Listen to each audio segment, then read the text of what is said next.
So we'll continue with our chemistry chapter. We have studied the bond parameters till bond length. Okay. So the next bond parameter is bond angle. Bond angle. What is bond angle? Angle between the bonds. Okay. So it is defined as the angle between the lines representing the bonds. So bond length is the angle between the lines representing the bonds. So how we will represent the bond? For example, if you take water molecule, how you will represent this water molecule? Oxygen, hydrogen, hydrogen. So the bond is represented by the lines. So the angle between the lines which represent the bond, that is called as bond angle. Okay, so for water molecule the bond angle is 104.5 degree. Okay, so this bond angle, it helps to determine the shape of the molecule. Determine the shape of the molecule. Suppose if the angle is 180 degree, what you will come to know? If the angle is 180 degree means you will say that it is a straight line. It is connected straight. So if it is 104 means then you know it is a bent shape. Okay, so the bond angle will help us to determine the shape of the molecule. It is expressed in degrees. It is expressed in degree. Okay. So it is found by spectroscopic studies. It is found by spectroscopic studies or spectroscopic methods. So spectroscopic method is a very advanced topic. In college only you will study. Okay. So the third parameter is bond enthalpy. Bond enthalpy. Enthalpy means energy, or we can say it is heat energy. Already you studied in thermodynamics chapter. Enthalpy means heat energy. Bond enthalpy means how much energy we should give to break the bond. That is called as bond enthalpy. So bond enthalpy means the amount of energy required to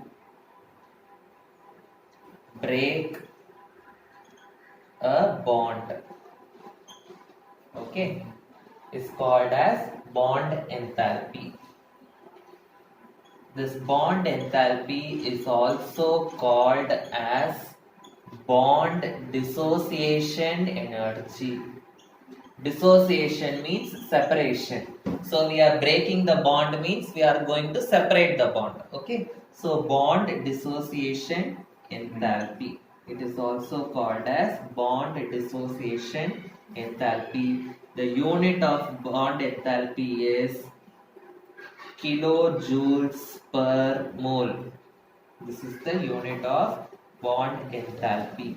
For example, hydrogen molecule H2. So to break the bond between this hydrogen molecule, you must give 435.8 kilojoules per mole bond enthalpy. So this much heat energy you should give to break the hydrogen molecule.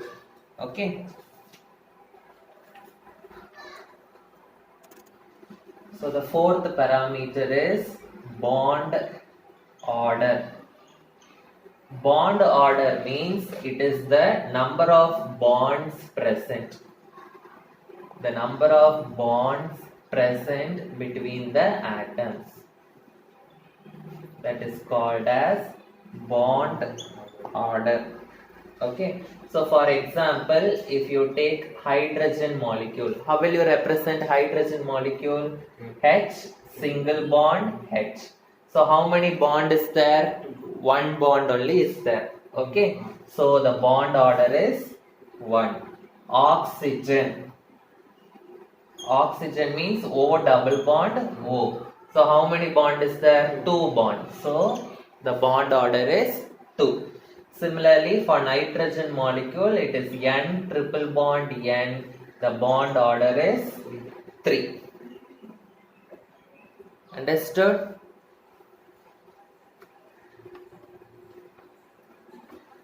Next one, resonance structures.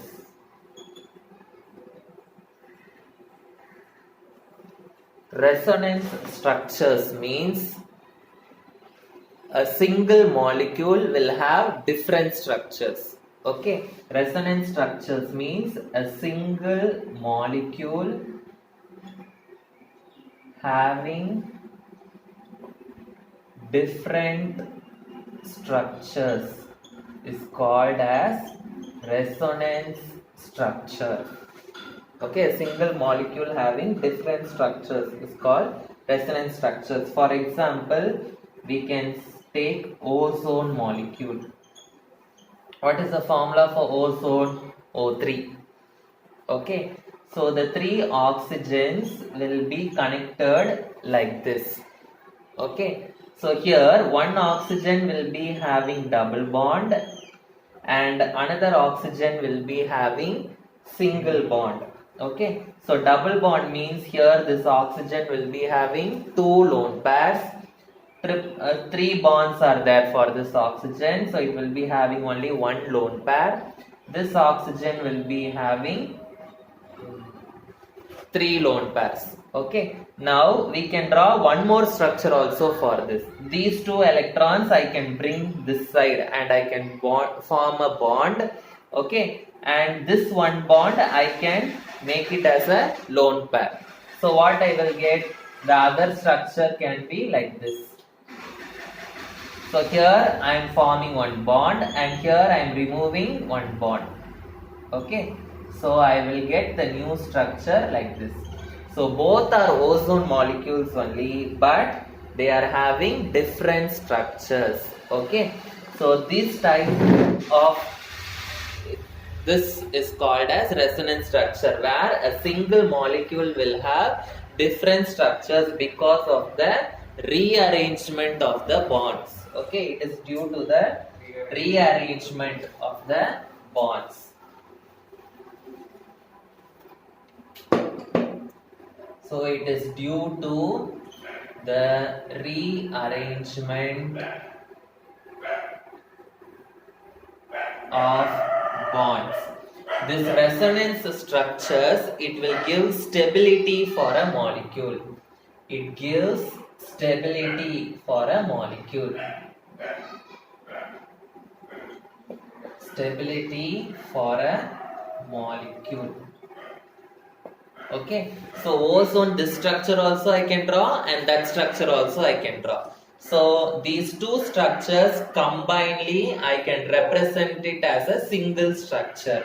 That single structure or the common structure, okay, to represent both the structure, it is called as the resonance hybrid structure. It is called as resonance hybrid structure. So it will be like this. So one bond only is shifting. First it is this side, in the next structure it is that side. So that bond I am going to represent with the help of a dotted line like this. Okay, so this is the resonance hybrid structure. Similarly, for benzene molecule also I can draw resonance structure. So benzene, you know the structure already in 10th standard you have studied, and in organic chemistry also you have studied. So this is the structure of benzene. So this 3 double bonds I can put in these 3 places also where gaps are present. So what will be the another structure for benzene? It will be like this.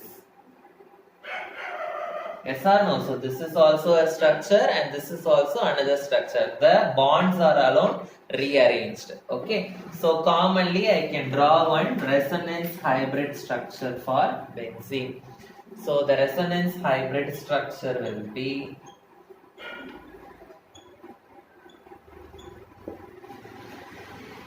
like this. So this is how benzene is commonly represented. Similarly, for many molecules, you can draw the resonance structures. Okay.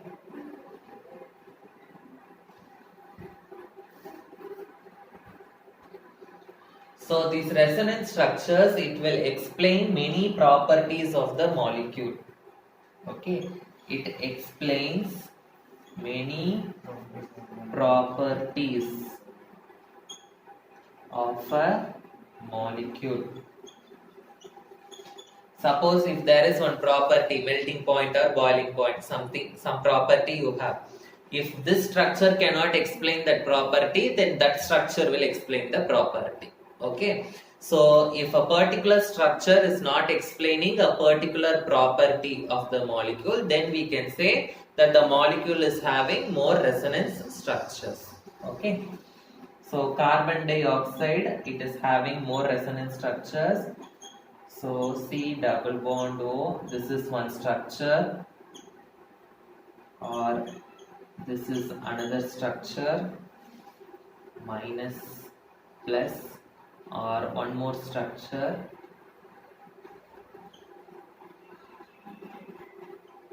Yes. So these are the structures for carbon dioxide. Carbon monoxide, CO. So the structure is C double bond O.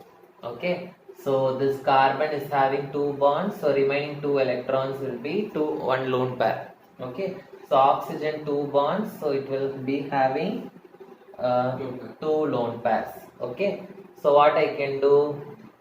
I can make this as one bond. So if I make this as one bond, I can get like this. Okay. So if I do like this will get positive charge, this will get negative charge.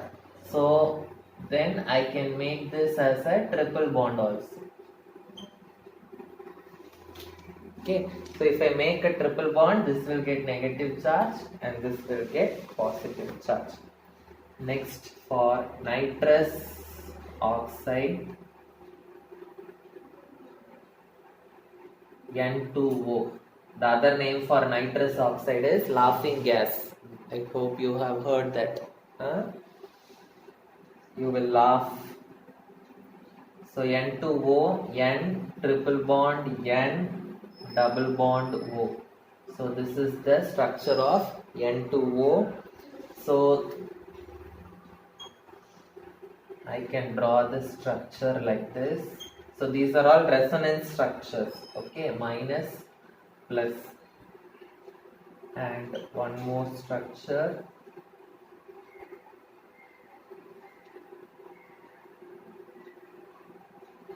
Plus,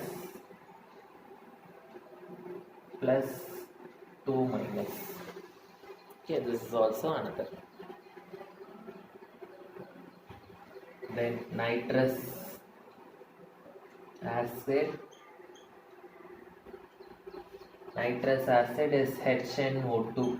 HNO3 is nitric acid, HNO2 is nitrous acid. So it will be HONO. Already we have drawn the Lewis dot structure for this. Okay. So it will be like this.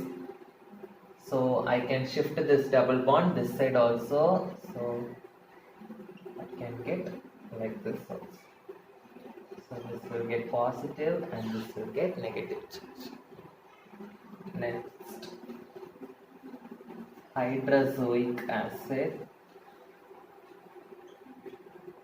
Hydrozoic acid is HN3. NH3 is ammonia. This is HN3. Okay, hydrozoic acid. So it is HNN. So double bond, plus, minus. So this one bond I can shift this side, so it can become N, N, N, triple bond N. So like this I can get, here I will get minus, here I will get plus.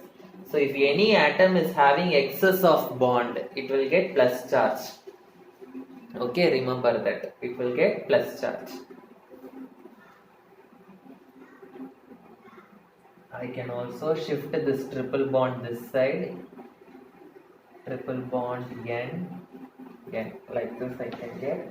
So both the nitrogens are having excess bond, so it will get plus plus, this nitrogen will get minus. Nitric acid,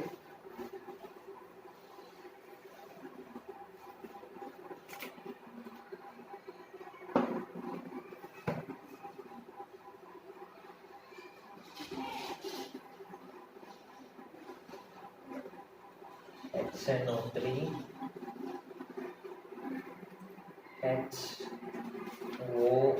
HON, double bond O, single bond. So this double bond can come this side also, HON, double bond, like this also I can write. So these are the bond parameters. Okay, so bond length, bond order, bond enthalpy, and then bond angle. Okay, then we studied about resonance structures. So the next topic is polarity of the bonds. Polarity of the bonds. Polarity means what?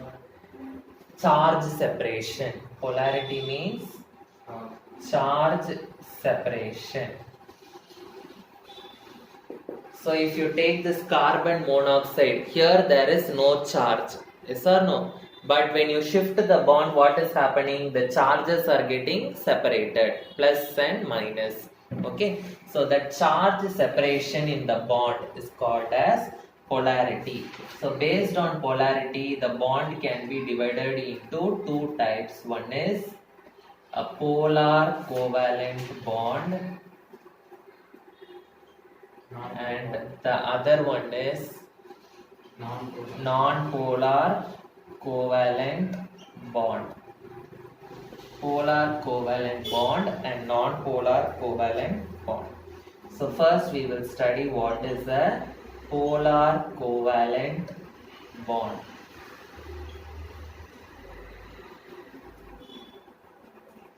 Polar covalent bond. So the bond name itself telling the bond will be polar. Polar means what?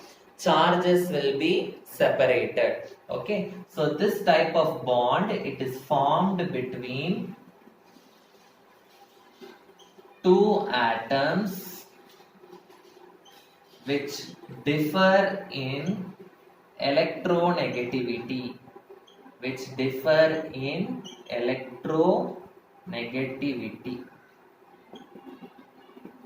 Okay, so one atom will be more electronegative, another atom will be less electronegative. Suppose for example, if you take HCl, hydrochloric acid, H bond Cl. So here this chlorine is a electronegative atom, but hydrogen is not electronegative.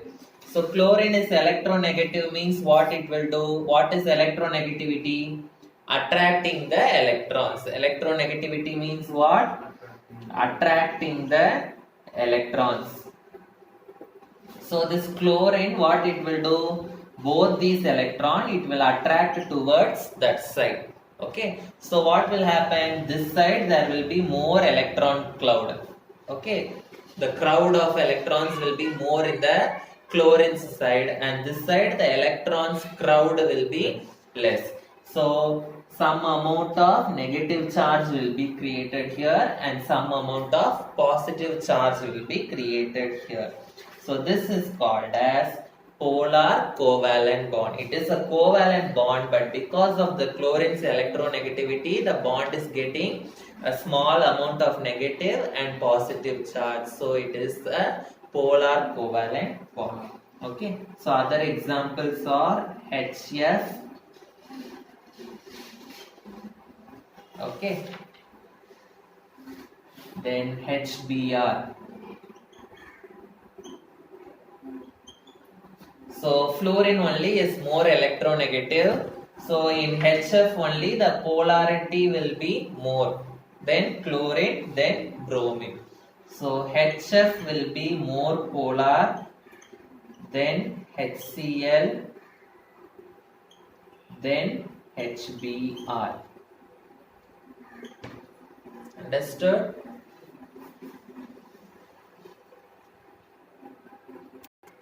Why this polarity is taking place? Here, why we are getting this charge? Because the chlorine is attracting more and hydrogen is attracting less.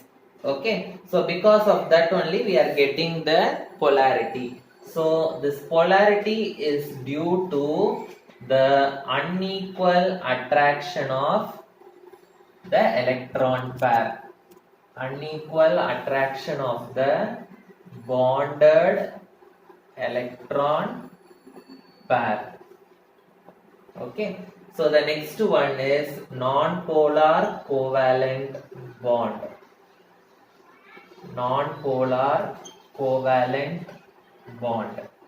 So non-polar covalent bond means there will not be any charge separation. It is non-polar. So why there will not be any charge separation? Because both the atoms will equally attract the electron pair. It is because of the equal attraction of the electron pair from the atoms. Okay, so example, I can take H2 molecule, H single bond H. So both the atoms are same, so it will equally attract, so it will not have any charge.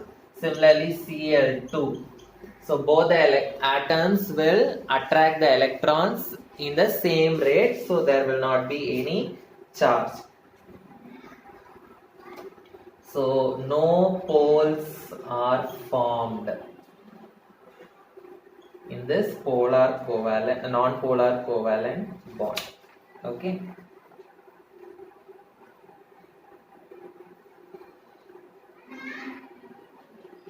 So understood what is polarity, what are the parameters, everything. So the remaining I will teach in the next class.